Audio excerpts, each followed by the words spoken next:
Class 9ৰ অনুশীলনী 2.5 এই 2.5ৰ মই আগতে কৰি গৈছোঁ কিছুমান অংক তোমালোকে চাব পাৰিবা মোৰ চেনেলত। এতিয়া মই কৰিব বিচাৰিছোঁ ইয়াৰ 4 নম্বৰটো। 4 নম্বৰটোত কৈছে উপযুক্ত অভেদ ব্যৱহাৰ কৰি তলৰ ৰাশিবোৰ বিস্তাৰ কৰা। উপযুক্ত অভেদ ইয়াত 1 নম্বৰটো দিছে x + 2y + 4z whole square. এই যে অভেদ বুলি ক'লে অভেদটোনো কি আমি চাওঁচোন। এয়া অনুশীলনী 2.5 অভেদটো এইটো x + y + z whole square = কি হ'ব বুলি কৈছে x² + y² + z² + 2xy + 2yz + 2zx হ'ব। zx বা xz হ'ব। এতিয়া মোক অংকটো দিলে x + 2y + 4z whole square. তো মই অভেদটোৰ মতে প্ৰথম কি আছে প্ৰত্যেকতে স্কোৱাৰ লাগি আছে নহয় জানো। ইয়াত চাবা প্ৰত্যেকটোতে মই স্কোৱাৰ দিম x² +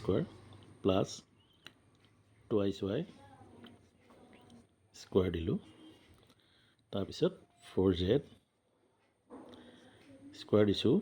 যিহেতু দুটা একেলগে লাগি আছে 4 আৰু z লাগি আছে গতিকে মই ইয়াত ব্ৰেকেট দিবলগীয়া হৈছে এনেকুৱাবিলাকত, আৰু অকলে থাকিলে ব্ৰেকেটটো নিদিলেও কাম হৈ যায়। তো এতিয়া প্লাছ ইয়াত অভেদটোৰ মতে 2xy মানে 2টো আহিবই, লগতে প্ৰথমটো আৰু পিছৰটো x আৰু 2y প্লাছ অভেদটোৰ মতে 2yz। ইয়াত y মানে আছে 2y, দেখা পাইছা 2y, আৰু z মানে আছে 4z। তাৰপিছত আহিলে 2zx বা xz। x মানে xয়ে হ'ব, ইয়াত x আছে, আৰু z মানে আছে 4z, গতিকে মই 4z লিখিব লাগিব। লিখিলোঁ এইটো। এতিয়া ওপৰৰ পাত চাম x² x² আহিব, 2 × 2 = 4 y² 4 × 4 = 16 zz × z² প্লাছ 2 × 2 = 4 আছে কি x আৰু y, xy লিখিম। ইয়াত কি আছে 2 × 2 = 4 4 × 4 = 16। আখৰকেইটা কি আছে y আৰু z প্লাছ শেষৰটোলৈ আহিলেও 2 × 4 = 8 x আৰু z xz। এই অংকটো আৰু একো কৰিব নোৱাৰোঁ, তো এইটোৱে হ'ব মোৰ উত্তৰ। এই গোটেই লাইনটোৱে হ'ব মোৰ উত্তৰ। ঠিক আছে। 4 নম্বৰটো 3a - 7b - c whole square. ইয়াতো একেদৰে প্ৰথম কি কৰিম মনত আছেনে তোমালোকৰ? প্ৰথম কি কৰিম, প্ৰথম বস্তুটোত স্কোৱাৰ দিয়ে অকলে। গোটেইকেইটা চাবা অংক, তেতিয়াহে বুজি পাবা। ইয়াত প্লাছ এটা দিব লাগিব কাৰণ মই প্লাছতে শিকিছিলোঁ, হয়নে? অভেদটো মই প্লাছতে শিকিছিলোঁ, গতিকে মাইনাছডাল ভিতৰত ভৰাই দিবা এনেকৈ। ইয়াতো একেটাই কথা, মাইনাছডাল ভিতৰলৈ ভৰাই দিবা। কি বুজিলা? x মানে 3a, y মানে -7b, আৰু z মানে -c। প্ৰত্যেকতে স্কোৱাৰ পৰিছে। এতিয়া 2ৰ লগত প্ৰথমটো কি আছিলে 3a, তো মই ইয়াত 3a লিখিব লাগিব। ইয়াত কি আছিলে -7b, ফুটটোৱে পূৰণ বুজায়। b মানে কি আছিলে -7b, আৰু c মানে কি আছে -c। তো ফুটটো দি যদি ভাল লগা নাই ব্ৰেকেটো দিব পাৰা তাৰ জেগাত, এইটো ব্ৰেকেট দি দিছোঁ বেছি ভাল হ'ব। তাৰপিছত শেষত কি আছিলে কোৱাচোন? 2ৰ লগত কি আহে শেষৰটো কি আছিলে -c, আৰু প্ৰথমৰটো কি আছিলে 3a।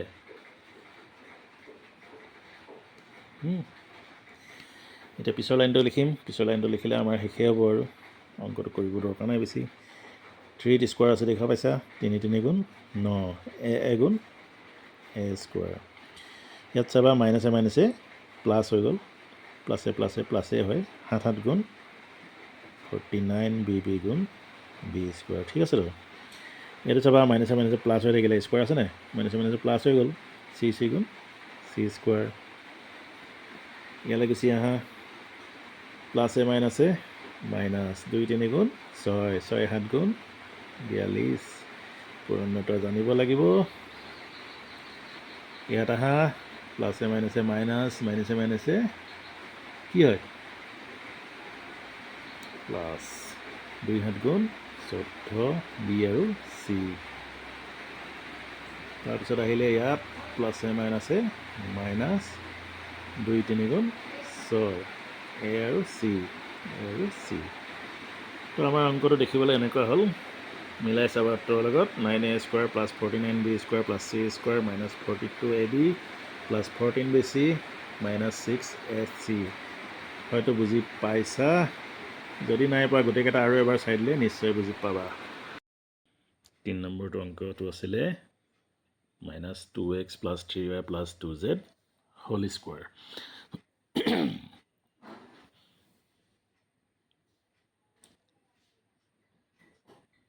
প্ৰথম কি আহিব, প্ৰথমটোৰ স্কোৱাৰ, প্ৰথমটোত স্কোৱাৰ আহিলে, তাৰপিছত আহিব 3y, পিছৰটোত স্কোৱাৰ হয় নাই, অকলে অকলে স্কোৱাৰ পৰে বুলি কৈছিলোঁ নহয়। তাৰপিছত আহিলে 2z স্কোৱাৰ, প্ৰত্যেকটোতে অকলে অকলে স্কোৱাৰ পৰিলে। তাৰপিছত কি আহে, 2 এটা আহে, 2ৰ লগত প্ৰথমটো আৰু পিছৰটো। প্ৰথমটো কি আছিলে মাইনাছ 2x আৰু 3y, তো মই ইয়াত দিব লাগিব মাইনাছ 2x আৰু 3y হয়নে। তাৰপিছত কি আহে, 2টো আহে, 2টোৰ পিছত কি আহে, পিছৰ মাজৰটো আৰু শেষৰটো। মাজৰটো কি আছিলে 3y, শেষৰটো কি আছে 2z, বুজি পাইছা চাগে।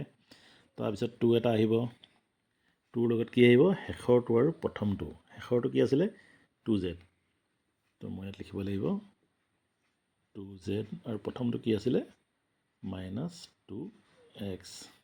বুজি পালানে, গোটাই গোটাই লিখি দিছোঁ। যিহেতু ইয়াত মই মাইনাছ 2x বুলি লিখিছিলোঁ ব্ৰেকেট দি পেলাই, শেষতো মই তেনেকৈ লিখিব লাগিব, নহ'লে ব্ৰেকেটডালে এই চিনডালে গণ্ডগোল লগাব পাৰে। তো এতিয়া চাওঁচোন কি হয়। ইয়াত চাবা স্কোৱাৰ লাগি আছে, মাইনাছে মাইনাছে প্লাছ হৈ গ'ল, 2 2 গুণ 4, 4x স্কোৱাৰ প্লাছ, ইয়াত চাবা 3 3 গুণ 9y স্কোৱাৰ, ইয়াত চাবা 2 2 গুণ 4z স্কোৱাৰ, ইয়াত চাবা প্লাছে মাইনাছে কি হ'ল মাইনাছ 2 2 গুণ 4, 4 3 গুণ 12।